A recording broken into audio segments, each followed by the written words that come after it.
You feel it, almost like an invisible force field, a pressure in the air that shifts as soon as the narcissistic person enters the room.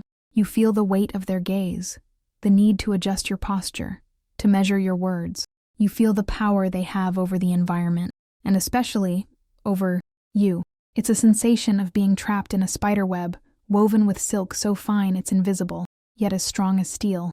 You don't know how you got caught, and you certainly don't know how to get out. This power seems absolute. They know exactly what to say to destabilize you.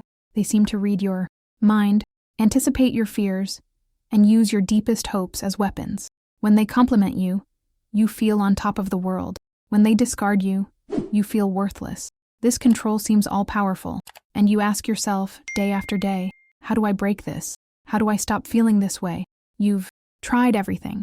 You've tried to argue, tried to use logic, you've tried to explain yourself, you've tried to stay silent, you've tried to be stronger, you've tried to be nicer, and yet, their power over your emotional stability remains.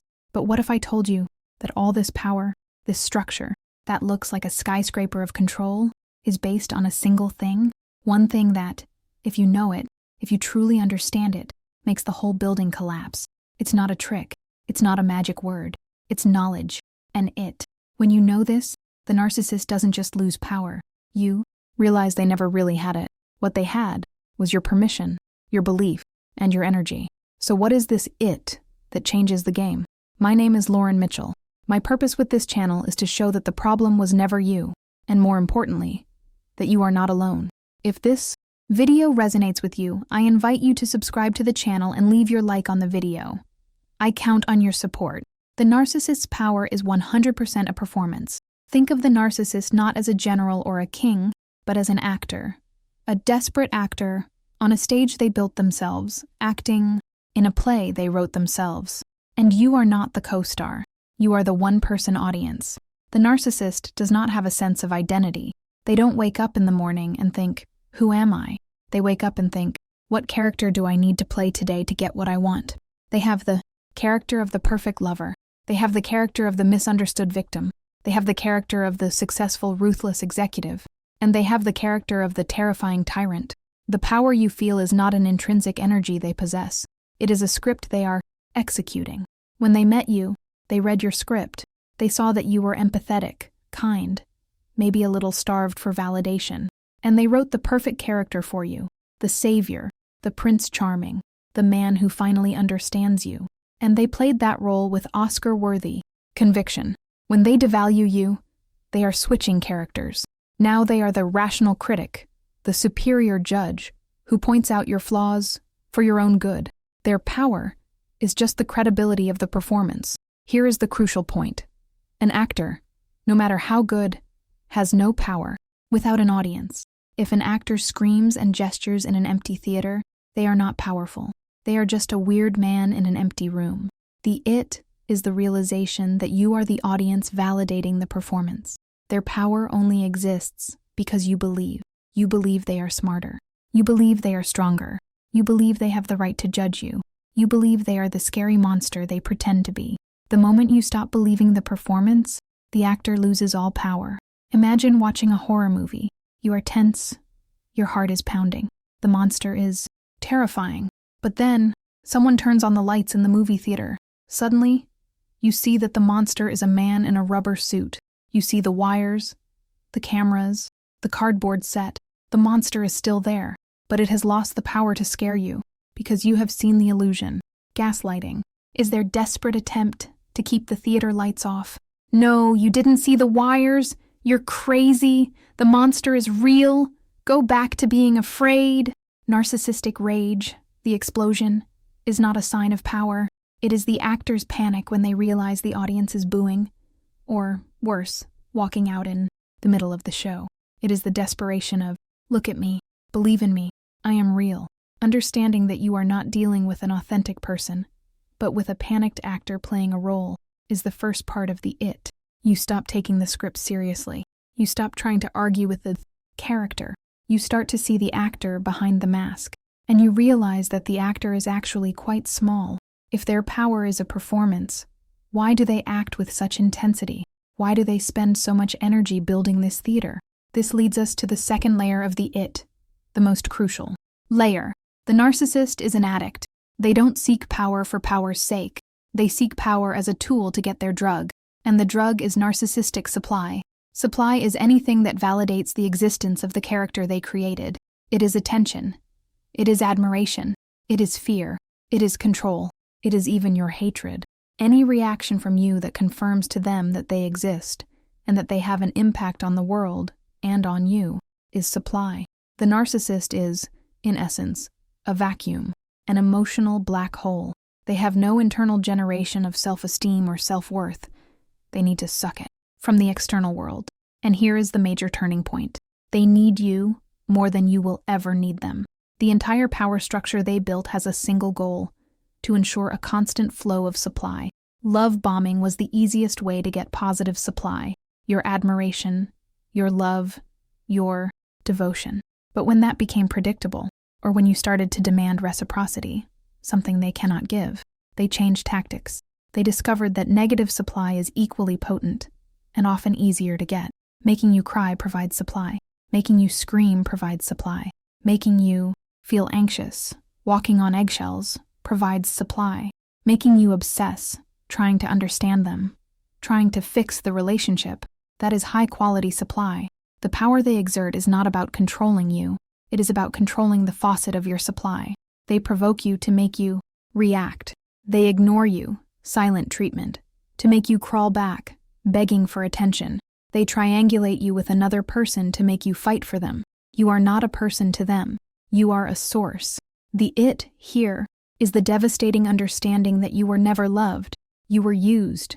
You weren't in a relationship. You were being farmed, like a resource in a video game. This is painful to accept, but it is also where your freedom begins. Because if they are an addict, and you are the source, who truly has the power? Their power is the power of a baby crying for milk. It is loud. It is desperate. It is urgent. But it is not real power. It is dependence. When you understand this, the game changes. You stop asking, "What did I do wrong for him to treat me this way?" And you start asking, "What kind of reaction is he trying to extract from me now?" You stop reacting emotionally and start observing clinically. He insults you, he is hungry. He wants your anger or your tears. He ignores you, he is hungry. He wants your pleading. He posts photos with the new victim, he wants your jealousy. The it is seeing that behind the emperor is a beggar, a hungry, noisy, relentless beggar, dressed in fancy clothes. When you know this, you can choose not to feed them. You can choose the gray rock method. And a narcissist does not stick around a source that has dried up. They don't leave you alone because they respect you. They leave because they are starving. And this leads us to the final layer. What happens when the source dries up? What exists behind the performance and the hunger? This is the final it. This is the knowledge that once you see it, cannot be unseen. It is the final scene of The Wizard of Oz. You spent years being afraid of the great and powerful Oz, the thundering voice, the fire, the frightening image. You believed in the performance. Pillar 1. You understood that they needed your belief to function. Pillar 2. Now, you pull back the curtain. And what do you see? You don't see a demon. You don't see an evil genius. You don't see a powerful king. You see a fragile, scared little man, frantically operating levers and buttons. An imposter. The final it is the realization of the narcissist's profound and pathological nullity. Behind the arrogance, there is an insecurity as vast as an ocean. Behind the grandiosity, there is a feeling of shame and inadequacy so deep it is a bottomless pit. Behind the control, there is a terrifying fear of abandonment and irrelevance. The narcissist is not a wolf in sheep's clothing. They are a vacuum in human clothing. Their power is not a force. It is a reaction. It is armor built to hide the absolute nothingness that exists inside. The reason they need to diminish you is not because they are great. It is because they are so small that the only way to feel minimally adequate is by leveling the entire world down. They don't rise. They pull others into the hole where they live. The reason they project so much confidence is because they have none. It's a facade.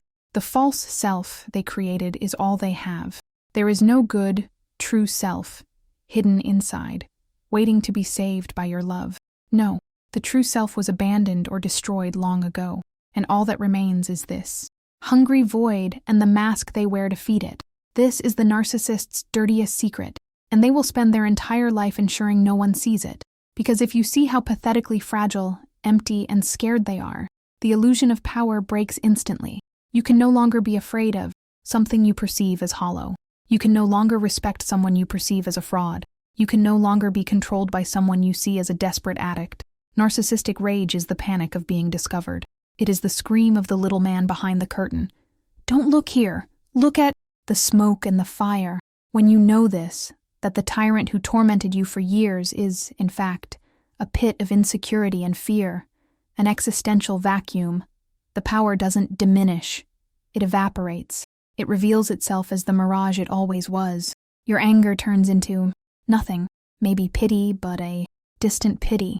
Your pain turns into clarity. Your fear turns into indifference. And indifference is the death of the narcissist. It is the movie theater light turned on. It is the empty theater. It is the dry source. The it that makes the narcissist lose power is not a weapon you use against them. It is not a phrase you say. It is not a revenge you plan. The it is a lens that you start wearing. It is the total, visceral, and irreversible understanding that their power was a co-production.